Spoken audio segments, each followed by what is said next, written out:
And welcome to Cruising with Kayfabe. I'm Mongo. And I'm Jeff. Happy 4th of July. Absolutely. Happy 4th of July. Happy 250th birthday, to America.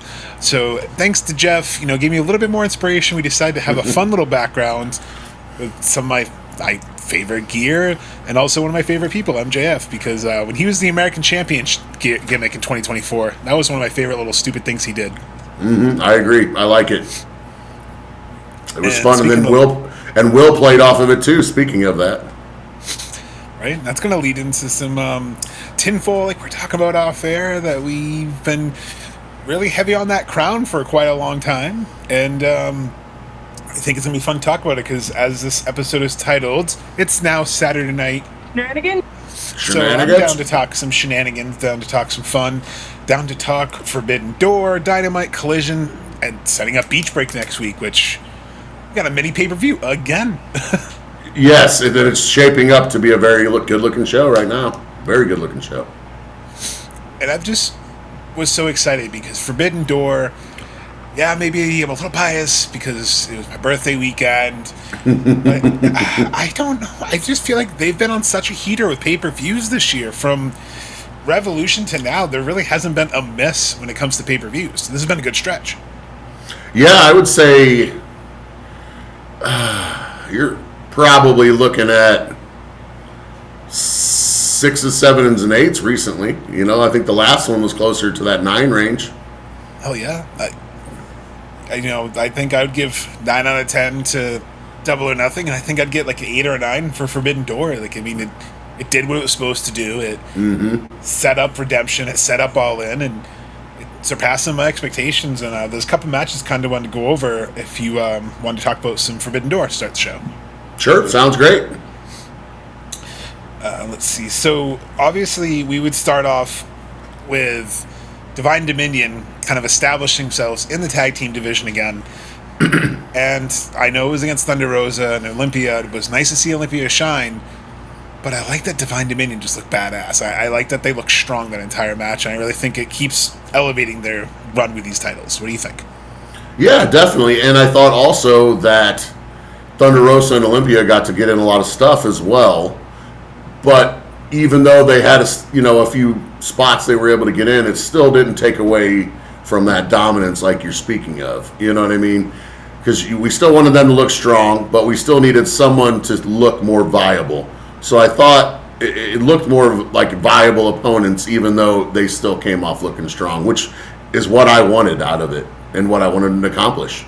Because now they can, set up all that. Oh, well, bring all your luchadores. Where are all your ladies at? They came out and did that promo. Then they came out and did one. I think pretty much anybody now. Everybody's coming from everywhere else, but where's everybody local?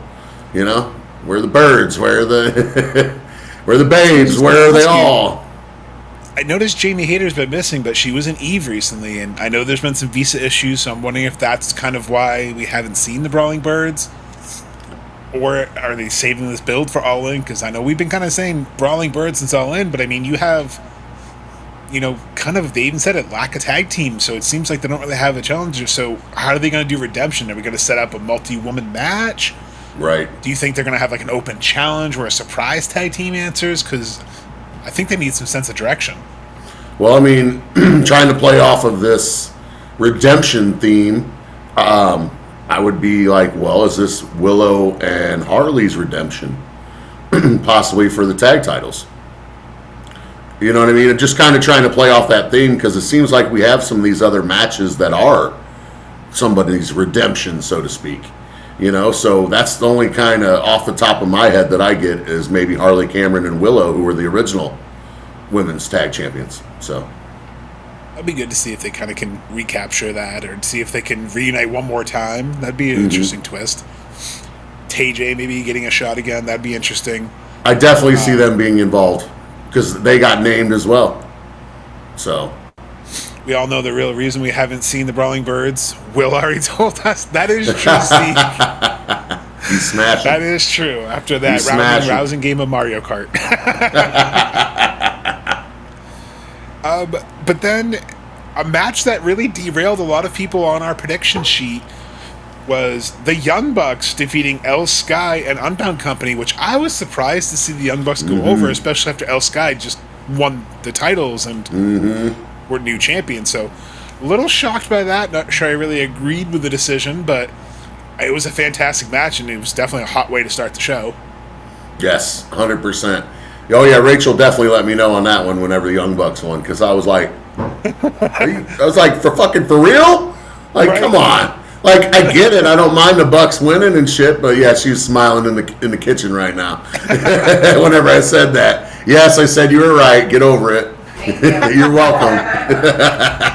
But yeah, so great match. I can't take anything away from that. But yeah, I definitely did not agree with that booking. Now maybe I'm sure they have some type of plan, so I'm gonna go with it for now. But yeah, I didn't really feel like that was good booking. You got to make your champions look strong regardless of what it's for. I mean, technically, it really wasn't anything on the line there. Is just a showcase. Why are we showcasing the Bucks then? They get showcased every week, so to speak. Use our international talent. That's true. And I do like, though, on the pre-show we had Drillo Maloney wrestling. He was on Dynamite again. And then I like that we had Unbound Company. Seeing Takagi on Dynamite was wild. Seeing him on Forbidden Door is fun. Does make sense, like Steve says, if they're pushing the Bucks to go for the AEW titles. I agree. Yeah. I think All In, I've said it again. I think we get Motor City Machine Guns, the New Day, the Bucks, Cope and Cage. I think you get a multi-man ladder match. Keep them strong in the title picture. I could see that, too. I mean, I'm fine with that. That doesn't hurt me any. When Davis is defending the title in the UK because of his visa issues, that makes sense, Maureen. Thank you. Yeah, that's what I was wondering why they were kind of keeping Hayter off, because I feel like she's someone they could really use right now in the women's division, especially kind of Thecla's Bane, her equal. But maybe she comes back in the Gauntlet for Beach Break. That would be interesting. We can kind of bring that up a little later if we think she'll be in the Gauntlet. Yeah, that's a good possibility. But one thing I really liked about Forbidden Door, they have found this cool little niche of bookending their matches in a great transitional way. Like, we've had, like, Swerve and Ospreay go back-to-back. Well, this pay-per-view had the Elite kind of open the show, which I really enjoyed, because after the Young Bucks, I was out in the kitchen finishing dinner, and I heard Battle Cry. I'm like, what the hell? Kenny Omega's on right now? Yep. Yeah, that kind of surprised me, too, but it didn't bother me any. No. I loved it. Like, the Elite opened the show. Hell yeah. Yeah. And it was a fantastic match with Zack Sabre Jr. A little predictable, kind of getting the win, but I like it because it sets up that breadcrumb for us, Jeff. So now it's not just one little breadcrumb. Now there's a handful. Steve's probably going to delete us now and leave, but they're really planting those seeds. Sorry, they're really Steve. planting those seeds. That's going to happen. Yes, and we've been pushing for it the last several weeks. I mean, obviously we're biased since we're going all in, but I'm going to keep that tinfoil on until they take it away from me. I know, Steve, you're going to say easy dub. That's why I did put our champion, on the background, because it is MJF. He is, no one's on the level of the devil, but One Wing Angel could. So then we lead into a match that I should not have gone with my heart. I thought Bandito, especially since Steve's talking about Brody might be betraying him. But Mox got in your head. He got in your head. Mox wins. Great match. I don't think I've ever seen 4 matches open the show like that, just back to back to back to back, that were just bangers. Because after this match, I almost kind of felt tired. Like, holy shit, that was a great stretch to open the show. And Mox and Bandito had such great chemistry. I didn't expect them to really be able to elevate each other that much, but they both were awesome. I think MJF will get himself DQ'd, by the way. Kenny doesn't lose and run it back at Redemption. They could do that. Yeah. But I like the idea of the title change on TV potentially, because that's twice in like 2.5 months that's like, whoa, it changed on TV. I have to tune in. It could change on TV. Right. Yeah, that is a viable reason. Shota Umino getting the obvious win against Pac. The match was fine. I didn't mind it. I think this was kind of the low point for me. I didn't really feel anything during this match. It was fun. It was entertaining, but it wasn't like, okay, this is like a 5-star match of the night. Right. It was good. It just kind of just felt there, if that makes sense. Well, compared to the storylines that were built up for a lot of the other matches, I would say, yeah, I could see that, because unless you were, really kind of heavy, I guess, New Japan fan, you really wouldn't be that invested possibly in that storyline. I think Mox will retain it until Switchblade dethrones him. I would love to see Jay White run back with Moxley. He's got his beef with the Death Riders. They're the ones who broke his hand last year. So that could easily very well come to fruition, Maureen. Right. Unless MJF's knee is worse than they thought. That's a good point. I mean, it could be like maybe they want to rest him out of precaution because, they want all hands on deck for All In. That's their biggest show of the year.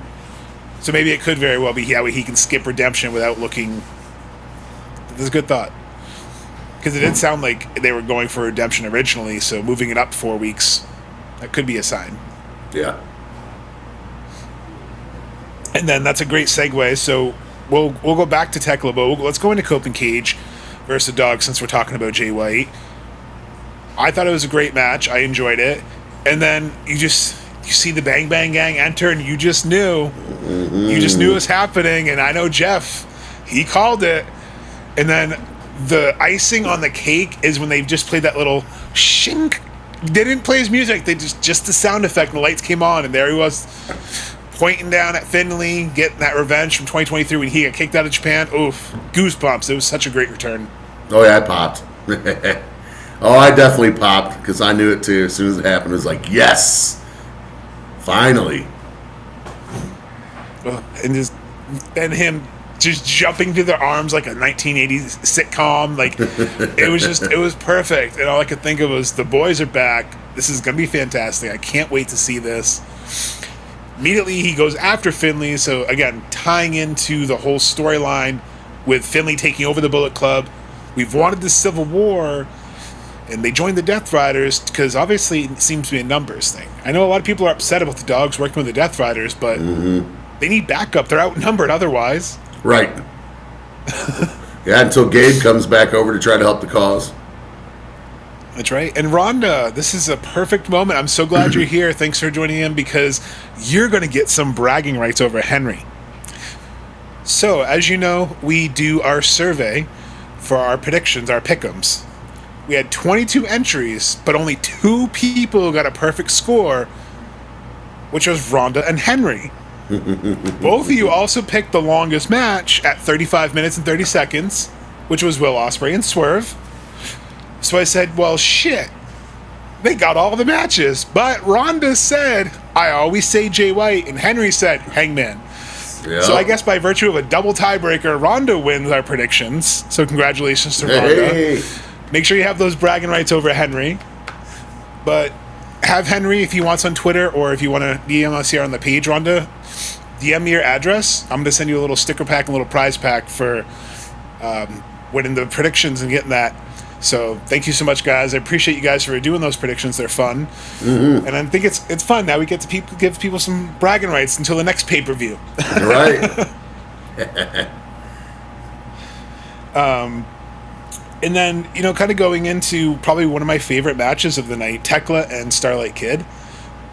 I thought Starlight Kid looked awesome. Mm-hmm. I hadn't seen much of her in the U.S. I've only seen snippets of her matches from Stardom. But the story of Thekla and her, the way they wrestled in the match, the interaction with Hiro Okada ringside, which you knew was going to happen when he came out in the pre-show. Oh, yeah. But then taking the mask, spitting in the mask, punching him in the face with it, I thought it was a great match, and like we kind of all said on the prediction show, she ain't done with Stardom. She's still got war. Now she's war in every company. Yes. Well, and then taking the mask afterwards, and then, of course, I'll wait for the other part of that. But, so yeah, I was definitely happy. I mean, we've already got to see more talent, as we'll get to here later, as we get to Dynamite and Collision. Oh, and, these last couple matches kind of really set up what we're going to talk about in Dynamite and Collision, because we have Mercedes Moné defeating by a world in a match that definitely, like we thought, is a star-making match for Maya. She looked fantastic. And Mercedes just, again, is proving that she's one of the original 4 horsewomen. I think she's the best. This is now, to me, proving that she's one of the best 4 horsewomen. I know Charlotte got the accolades, but bell to bell, I think it's Mercedes. Oh, yeah, she's definitely up there. Her work rate is pretty spectacular. I mean, Like I said, I don't give praise lightly, but I've already been saying it, several times. People can hate on her or whatever else, but name a bad match she's had. And if you do, and if you can, tell me if it's her, if you can find one. Was it her? Probably not. I mean, she can work with almost any style. She can take physical bumps. I mean, she can wrestle a little bit stiff even, which is what I think I always like. Regardless, certain things I think need to be stiff in matches because I need to be able to, suspend my disbelief, at times. If it's too soft, if they laid in too easy, you're like, correct. It's like, come on now, I need you to lay that in for me. All right. When you slam her down, yes, protect her and do everything you need to do. But right. But when you're chopping, we want the old Big Show, quiet the crowd. You're all going to hear it. Yep. Exactly. Make it worthwhile. I just love how, they let them go. I'm looking here at the time, 24 minutes and 55 seconds. Like, that's awesome that they trusted Maya enough to go 20-plus minutes. And I feel like that says something about your character and your skill in the ring.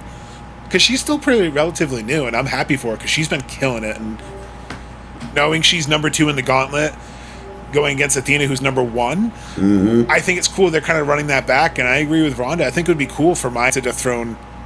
That would be a huge moment for her. That'd be a huge moment for her, too. Like, I know I've always thought it should be Billy, but my world's kind of earning that. Like, if she wins that title and defeats Athena, whoa. Like, that would just be a huge star-making moment for her, too. Yeah, it would. Yeah, that rocket ship would be attached to her ass, I'm pretty sure.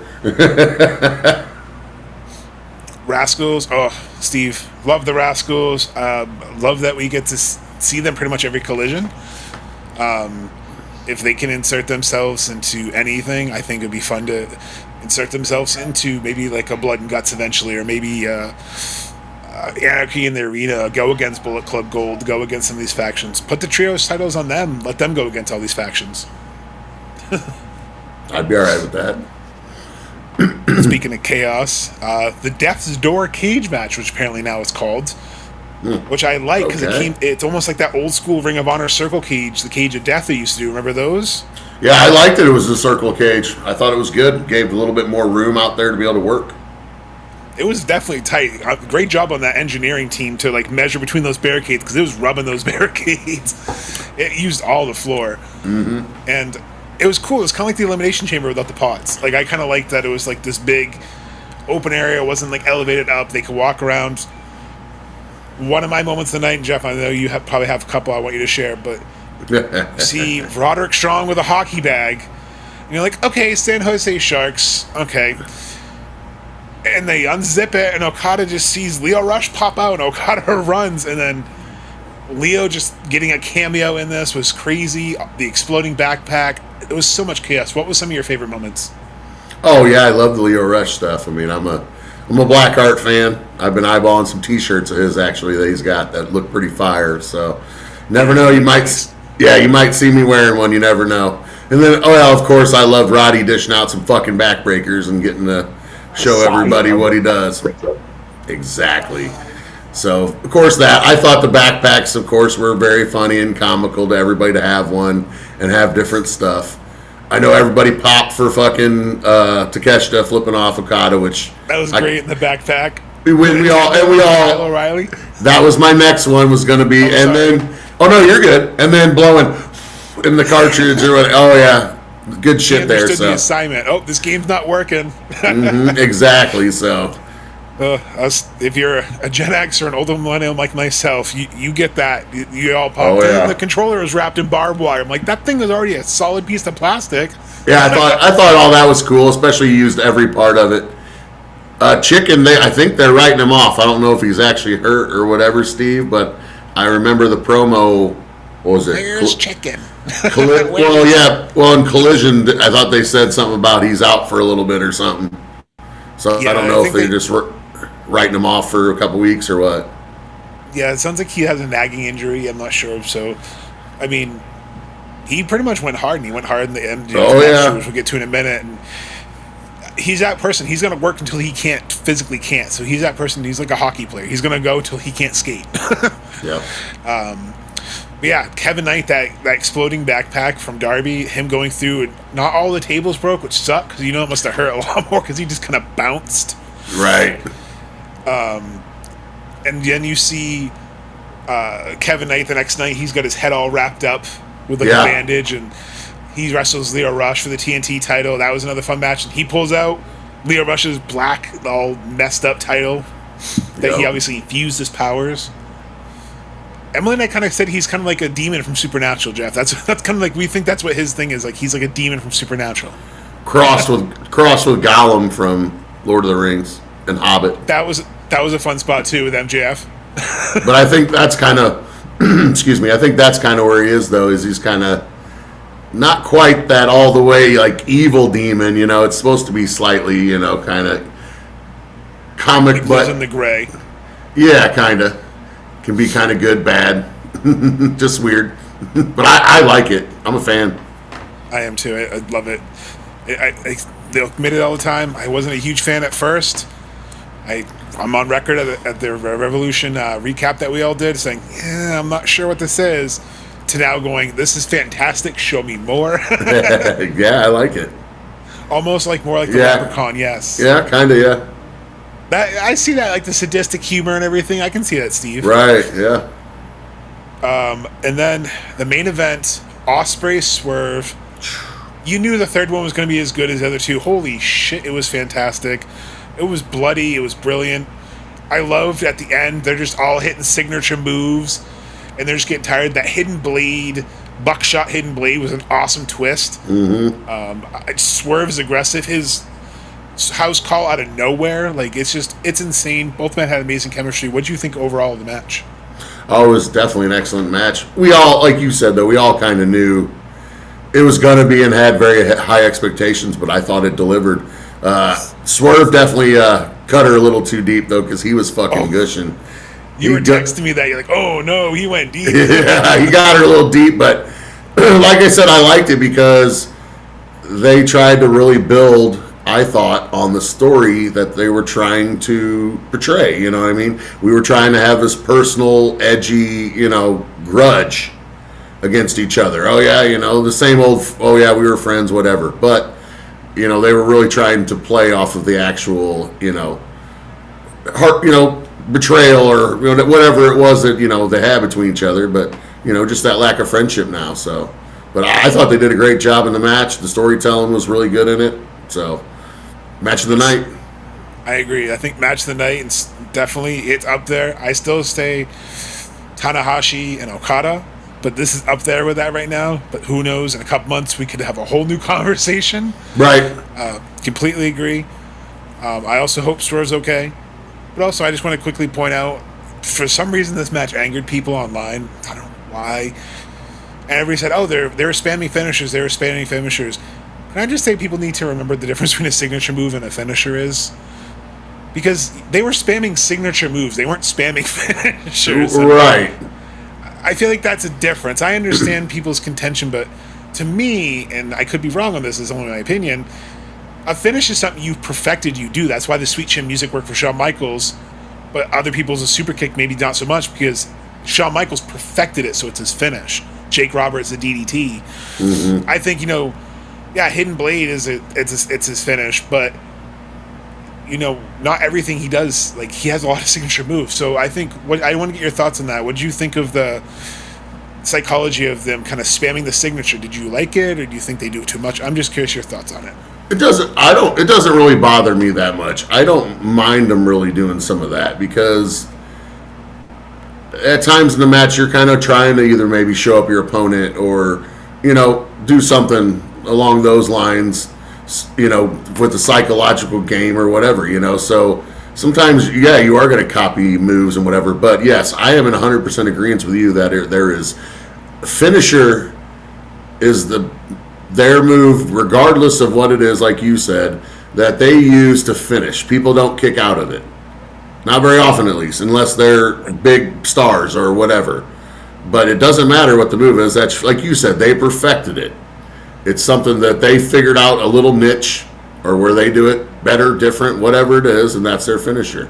And you protect it, Same with everybody else. And if somebody else does a finisher, that's even different, because most of the time they're going to kick out because you didn't perfect that move. That's something you don't do on the regular. Like, what I mean? Like you were saying. So Ospreay. Oh, so go ahead. Oh, no, you're good. But like I said, I don't mind. Like, Styles Clash for him. Yes, that was one of AJ's finisher for years and years before the flying forearm and stuff like that. But it's not his finisher. It's his signature move. Anybody can do it to him because it's signature. Right, like when he hit John Moxley's move before he finally hit Tiger Driver 91 because he went to that new level. Yeah. And I also like, looking at kind of like what Steve said, black and gold. I was at that Andrade Gargano match. Sorry, actually I was at the Malachi Andrade match. Very similar environment to Andrade Gargano where, yeah, they were hitting Aleister Black and Andrade. He hit like 5 black masks in a row. And he didn't pin him. So I think it's what it tells in the ring. I think this one told that they were both, like you said, Jeff, so superior to each other. They knew each other. They have over a decade of history, and Swerve's been on top most of that decade because they mirror each other. They know each other. So Will said, okay, fine, I'm going to hit that move that I said I wouldn't do anymore. I don't want to do. But look who he's done it to so far.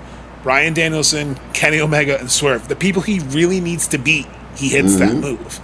Right. So I thought that was a good little storytelling. And I agree, Steve. I think people just... I don't know. People just like to get online and complain. That's why I love that little Darby clip where it's like, I'm going to go online and complain on Twitter. I'm like, it's funny. Like, yeah. I'm like, how do we go from the conversation of match quality to I hate this match because of this? Like, okay, well, I fucking enjoyed it. Well, and you're going to have to give me a little bit more reason than fucking, oh, you hit too many signature moves. Wait, what?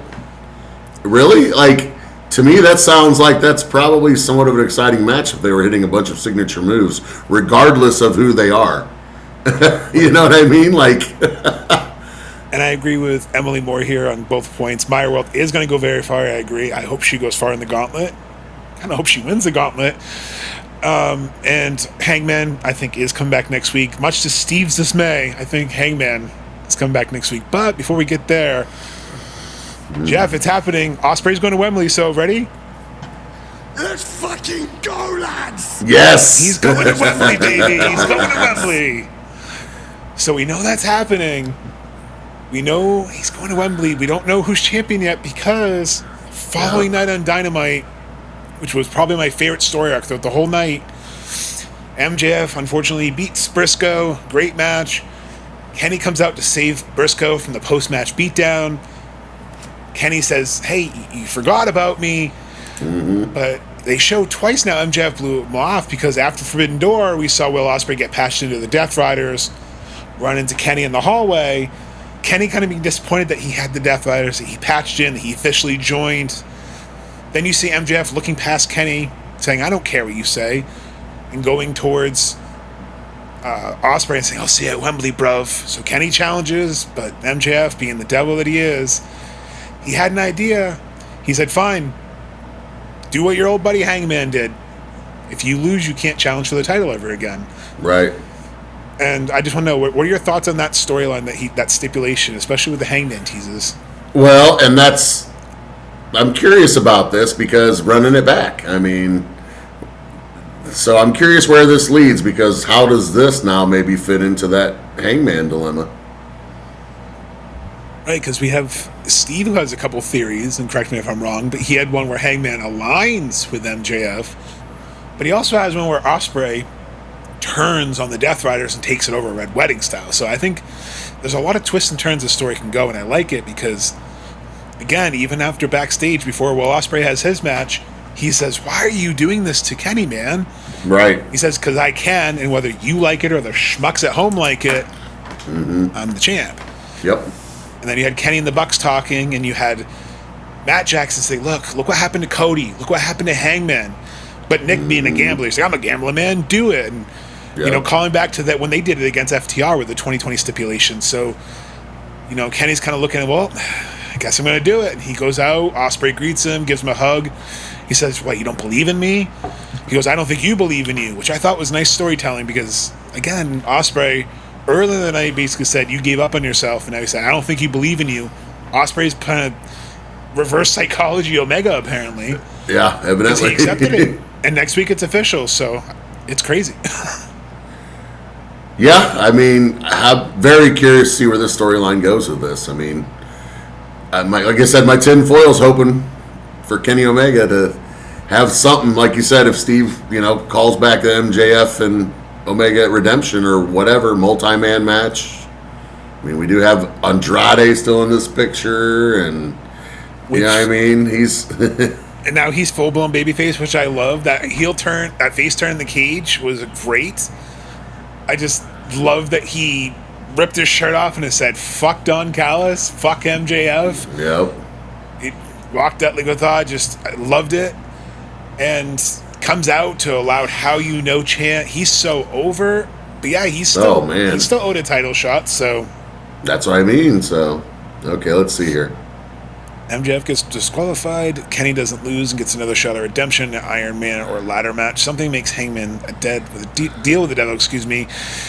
MJF versus Ospreay. Kenny. Okay, so he's saying a triple threat. Four-way. Excuse me.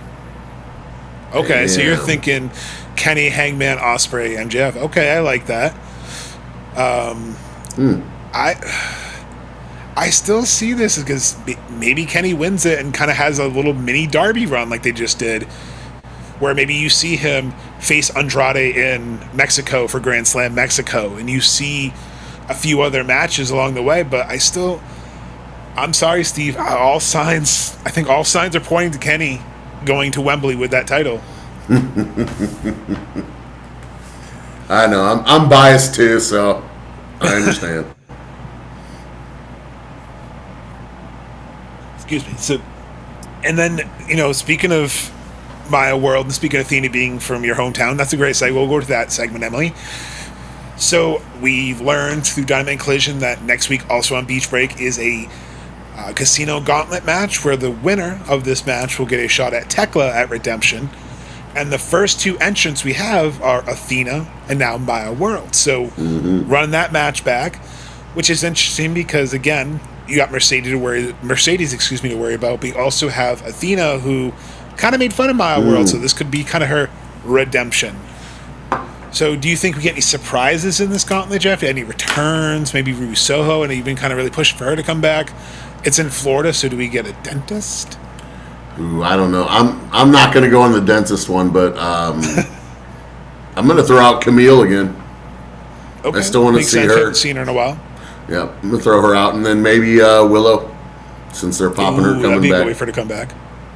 They've been definitely pushing it, so putting it out there. And okay, I got you, Steve. So 2 singles matches. All right, not a four-way. Jeff versus Ospreay. Okay, I wouldn't hate those matches either. I'm good with those too. I'm very good with those matches. I also think too, we got to kind of curious too with the women's division. They're kind of tied up in the TBS, too, because Hikaru Shida, new TBS champion. Yeah, wow. That was kind of I was shocked. I did not think... First of all, I didn't think Carly was going to be the first one out. That was a little disappointing. But Persephone with a heel turn, because backstage she kind of confirmed no more Mrs. Nice Persephone. Taking out Chris Statlander, causing Shida to win, which still keeps that Shida and Statlander tension. That's going to be an interesting kind of build, too. Yes. Ooh, Dakota Kai. Interesting. That'd be awesome, but yeah, that'd be cool. But I didn't really care for it. I mentioned something to Rachel while we were watching it, and I was like, really? Chris and Shida? I get it because of some possible storyline stuff, but I was really hoping that we were going to have somebody else as the other finalist. I was fine with Chris or Shida being the other finalist, but I needed somebody else. Just because Chris and Shida would elevate it because they're both former champions, world, and then world and TBS. So, Chris losing to whoever is going to elevate it because she's won both championships. So I get that, her being in it. I got that. Same, if Shida would have been the other one, okay, I get that. But like I said, yeah, give me Persephone or give me Harley. I needed somebody like that. So I was a little disappointed. Course run with it, yeah. So I was a little disappointed in that. So, but I am happy for Shida, and I'm hoping that she's going to be defending this championship and get a chance to work more and really get herself back into her form that she was in. So I am happy for that. I like that but it's also an interesting dynamic. Think about all 3 women's titles are heels. That's interesting for AEW, Tony Khan booking. Usually it's like men's heel and there's at least a babyface, but right. there's a lot of heelish women. Mm-hmm. I mean, so it's really interesting. You know, Emily mentioned, you know, Charlie coming in. That could be interesting.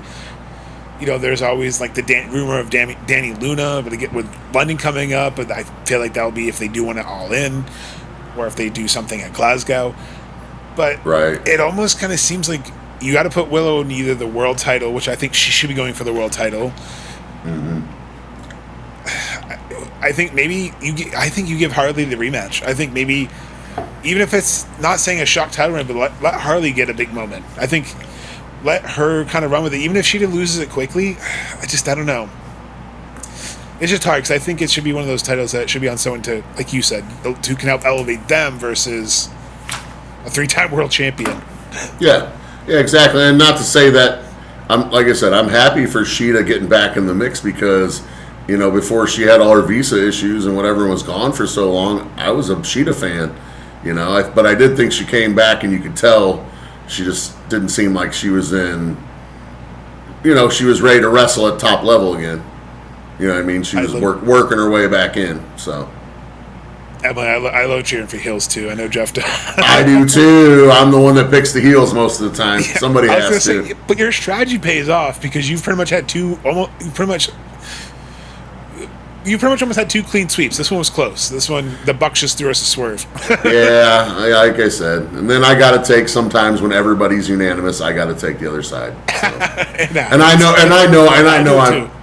know I'm losing. I have a pretty good, you know, notion I'm losing, but I chose Team MJF for the cage match because I usually don't pick against MJF, but I got to pick against him next Wednesday, Beach Break, because, I mean, it's already a pretty stacked card. We have MJF versus Kenny Omega. We have Kyle Fletcher and Takeshita, which I'm curious about because the G1's around the corner. Right. Does he drop it to Fletcher? Like, so Fletcher has another title. I'm curious where they're going to go there. I feel like it can't be clean because you have Don Callis Family lurking around the corner. Yeah, I don't think the clean's going to be, no. Could we see Shotzi debut at the Gauntlet? That would be interesting. That'd be cool, but she's been killing it elsewhere though, right now. Yeah. GCW, yeah. Yeah, I've been seeing a lot of her stuff, so she's been killing it. It was cool with her and Leo too. That was cool how she turned into Blackheart too. That was cool. Yes. Which, speaking of, I actually enjoyed that Kevin Knight Leo Rush match. It was great. I love the chemistry between them. I thought that was a really good match. It was not necessarily a pleasant surprise, but it definitely kind of was like, like these two worked very well together. And like I said, I like the Blackheart gimmick, so I really enjoy it. And he's got a championship now, you know, so obviously they're, you know, seeing that everybody likes him and likes his character. So I'm glad, you know what I mean? I'm glad they do that. We've been seeing that, I feel like, more and more. We talk about stuff, we cheer for people, you know, they see we're into them and they're over with us and push them, do the things you're supposed to do. You know, I just like it because it seems like we're getting rewarded more, I guess, here recently. I love it for Leo Rush too because, I mean, just seeing what he's gone through, you know, once the butt of retirement jokes from many people because his up and down career, but seeing him get over the mental health struggles that he has and persevere and come in the other side as a human and just you can see how much he's grown and just it's so cool. Now he's trusting himself to be this vulnerable and play this new gimmick and character, but I love that everyone's buys in on it. Like, you know, post Forbidden Door, you know, you have him backstage, that promo you were talking about where they talked about chicken. And they unzip him, and he comes out of the bag. Where is chicken? Like Steve said earlier, and he's just but they all freeze like Jurassic Park. They're like, Leo Rush reminds me of a better Danhausen. I think they're too hard to compare because they're too different. I think they're too different. Danhausen's more of a character. Leo's still more of the wrestler. Right. I guess. You know, he's still got the character, but Danhausen is a merch selling fucking character. He doesn't even have to fucking wrestle. Now, Leo still needs to wrestle because he can. I mean, technically, my wife Emily's going to love this. Danhausen was at Taylor Swift's wedding because there's a big-ass LED billboard of Danhausen on Madison Square Garden. No shit. Wow. So, I mean... Oh, no shit. Territories, but he deserves it because Danhausen's awesome. Hey, Danhausen is fucking awesome. I agree 100%, and I'm super happy for him to get what he's getting. I just am, I don't know, I guess kind of just jealous because it's like now you went to the company that I don't watch as much of. I don't have the stuff to be able to watch all their stuff and see it all now because I do. There are a few people there I would really like to keep up with more, but thank God for YouTube. That's all I gotta say to help keep up with, like, at least. Well, yes, social media being able to show me highlights and clips of everything because when he debuted, I was so super happy I got to see that. Just because I was happy for him because look, he came from nowhere. Right. Then he was on the cruises. Then he was over, he was over in Ring of Honor. Then he was over in AEW. And then, boom, he goes to WWE. And now he's selling merch Jesus. The dude is just a fucking businessman. Like, in wrestling history, I've never seen someone who's just, they're never not over. Like, I think it's such a testament to him. And he doesn't even have to work or do anything. And he can. That's the thing. He can work, He just doesn't even have to, which, fuck, more power to you, dude. Like, wow, Danhausen's got it figured out. Dude doesn't even have to wrestle and is making a fucking killing. Good for fucking you. Great job. Right? and that's what's great about having all these companies because you can get the chance to kind of go around and see which place fits you the best. And, I think that's my thing is people are going to come and go from a company. But, I mean, sometimes hey, Rachel, you fit one place good, sometimes you fit Thank you. another place. It's like anything else. It's like sometimes an actor's great in a comedy movie. Sometimes they're better in dramas. Mm-hmm. Or actions or whatever. Yeah. I love Adam Sandler. If it's not a comedy movie, it's not really for me with him. Because he's all right, but like there's some movies that were... Because he was out of development. I think that's all it is sometimes. But... only a few more things. I think really kind of wanted to go over was more, what do you think about Redemption now? Do you think we're going to get some more of these rematches that we've kind of seen? Because I know that's what Steve was saying earlier in the comments, and I kind of agree with him. Redemption seems like it's going to be kind of a lot of like rematches from past Dynamites this past stretch. Because we kind of have the anomaly of like what's going to happen these next 4 weeks. Like, we think we're going one way, but like where are the trios titles going? And, where do you see kind of any missing gaps you need to fill in? But I agree on the Redemption arc.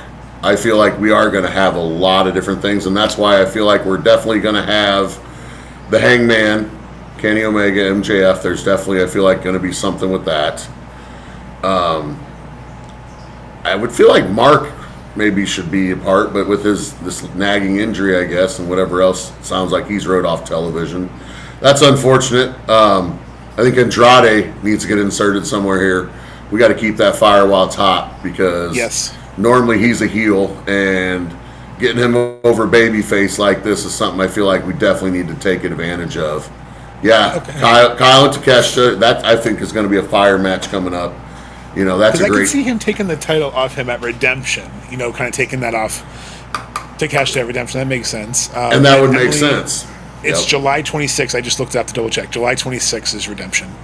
Okay. Oh, thank you, Maureen. Maureen's quicker than me. Yep, she was on it.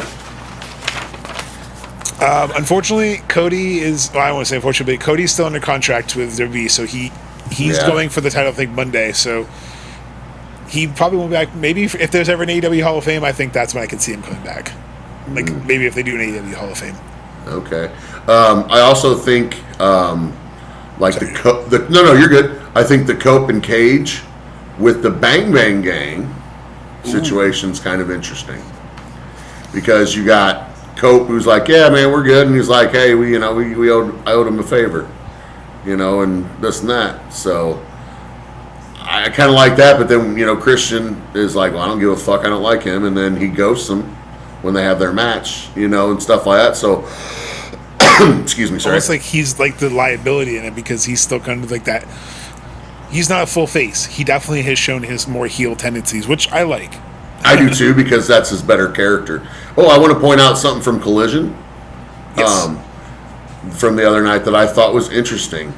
And I wanted to point this out. Since we just had Forbidden Door, you have Claudio pinning Shingo. I thought that was kind of weird. True. That is true. I didn't mind them winning, but out of Shingo and Drilla, I thought Drilla would be the one to eat the pin, not Shingo. So I just wanted to point... point that Sorry, out. Oh no, you're good. I just pointed out that I thought that was kind of a weird finish. Dog and Death Riders versus Bang Again with Cope and Cage. That's where I'm thinking that's leading to, because that's why I kind of wanted to point that storyline out with those two. Which is confusing because Drilla technically was part. I know he's in the Unbound now, but was part of the Dogs. Right. But then the Dogs were the Death Riders, and Daniel Garcia choked out Drilla and had a match against Drilla, so it seems like he's not affiliated. So does Drilla kind of become like a Benedict Arnold to go with Bang Bang Gang, to kind of side with them to keep that? Because they said Callum Newman, when he's healthy, was supposed to have a program, so we could still see Callum Newman before All Out or later. So right. I don't think they're done, because they have obviously Grand Slam Mexico coming up in August, but they still have All Out to book after All In, so they definitely got plant seeds for post All In too. And I think maybe this is a post All In kind of. Well, they're really trying to make these two teams, and it seems like they're trying to make this like 6-man, 5 or 6-man matches, not your typical 3-man trios. You know what I mean? Like an early Blood and Guts, maybe. But you know what I mean. That's kind of where more I'm leaning to, is some type of team match, because it seems like it's not just a trio. Everybody's just a hair bigger than that, and everybody needs to be involved. Right. It needs to be kind of even like an Anarchy in the Arena. I agree. Something kind of big. Something. And then also I want to point out Matt Sydal with Skyflight, and also Skyflight. I didn't see that coming. And also Scorpio Sky sighting. So really happy to see that. Oh, glad to see he's still with us, and hopefully we're going to see him wrestle more. I like Scorpio Sky. Another one I wanted to point out was Rena from Stardom. We got to see another Stardom wrestler, and she was awesome for fucking 19 years old in that match with Athena. That was crazy for dude. She's fucking awesome. Like she's wrestling like she's like 30-year-old veteran. Yeah, they said she's been wrestling since she was 11. That's wild. Yeah, that's what I thought. And then also I wanted to point out from Collision, a Roosh sighting, but not in any white, had the red. So that was different. He was just in World Championship picture, 3 weeks ago? Yeah, like 3 weeks ago when he faced MJF, yeah. Yeah, so I was glad to see him back on television to see kind of what's going on there. So those are a few of my takes. How's it going? Yeah, happy 4th of July. So those are a few of my takes from Collision that I wanted to kind of point out. No, that's great. I appreciate that, because I to be transparent, I watched it, but I didn't take as good of notes as I probably should have on Collision, because I think, honestly, right now it's really piquing my interest, besides the Kenny is the Bang Bang Gang situation. Like, I agree. I think the Jay White coming back, Maureen said it best. Christian and Jay White still have their beef, and I like that they kind of explained it, because you had, Cope kind of wrestling with them because they kind of had a favor, like they had a little bond. But Christian still has his beef with Jay from the Owen, but then Jay has his beef with the Death Rider. So it seems like Jay's got a lot of scores to settle, but if they want to heat him up quickly, I'm okay with that too, because that man needs to be on television.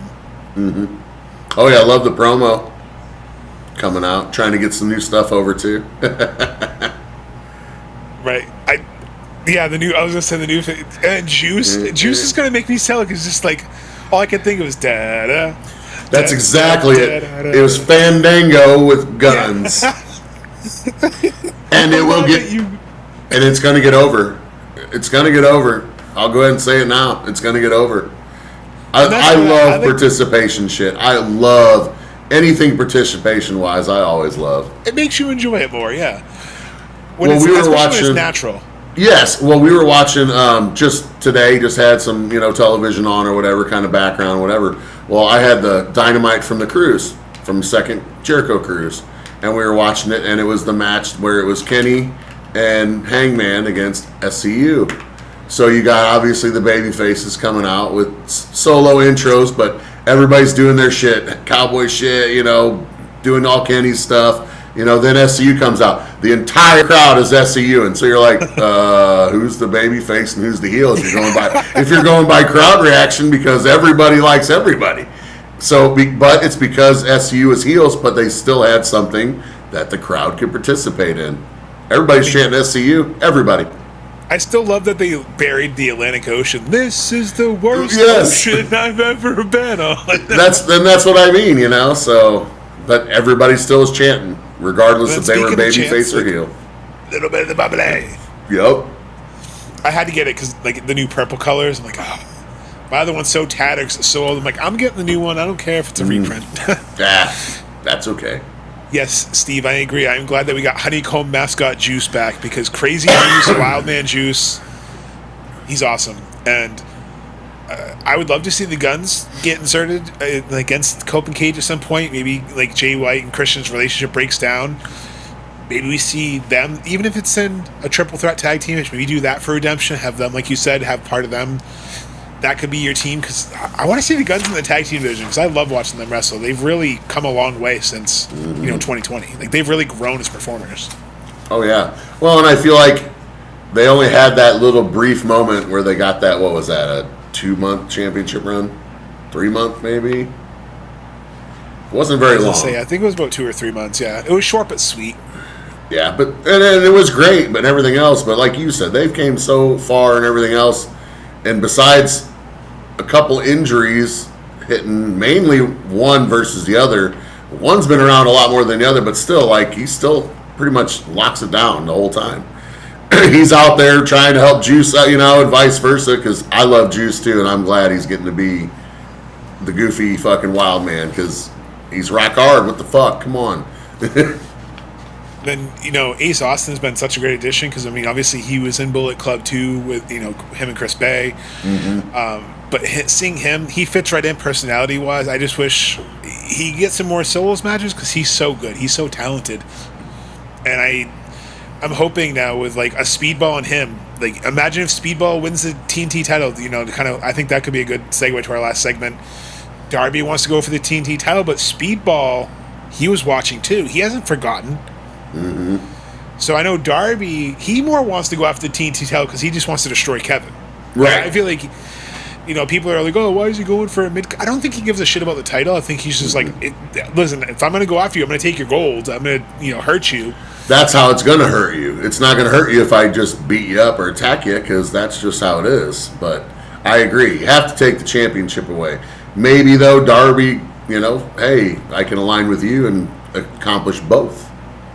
I think heels need to bring back how they used to brag about, oh, I'm the champion because I want to get paid more than you guys. Like, they need to bring back, I get a bigger winner's purse because I'm champion. I think if people remember in kayfabe, these are fighters going after championships so they can get more money on pay-per-views. Right.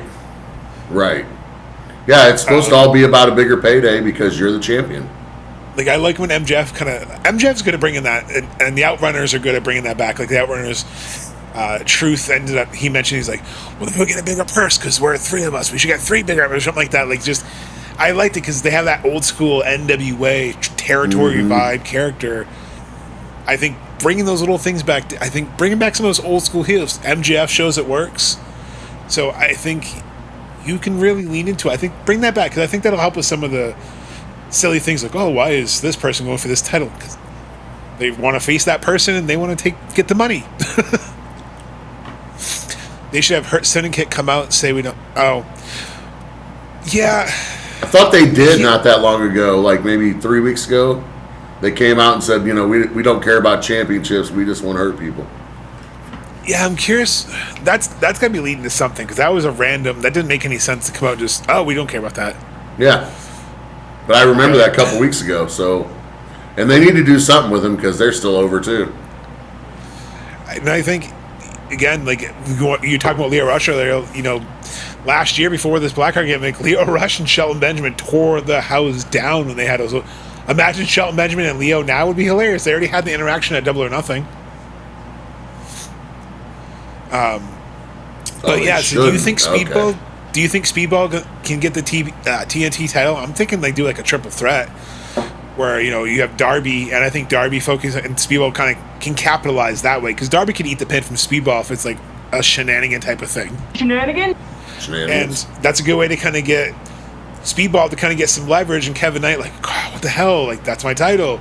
And again, then you could see Speedball with again, mix it up again with someone like a Myron Reed again. Keep that workhorse title going on Collision, because I think you have a good thing going with it right now, and I think they need to keep that up whoever takes the title next. Yeah, I like the workhorse championship. You got to have at least one. Yeah, I think Kevin Knight's destined. I think he's going to outgrow that title sooner rather than later. I think if you were to tell me Revolution 2027 he's going to be in a title match, I'd say okay. I could see that, like him being in the main event getting a title match next year. I think he's that good. I think he's grown. Well, and he'll have enough television time and experience to learn how to, because like I said previously in one of the episodes, was his promo skills and some of that. That's why he's with Don Callis Family, and that's fine, because they're going to elevate him. All Don's got to do is walk out there and grab a mic, and everybody's going to boo the shit out of whoever you got. So you're a gold mine there for getting, heel heat automatically.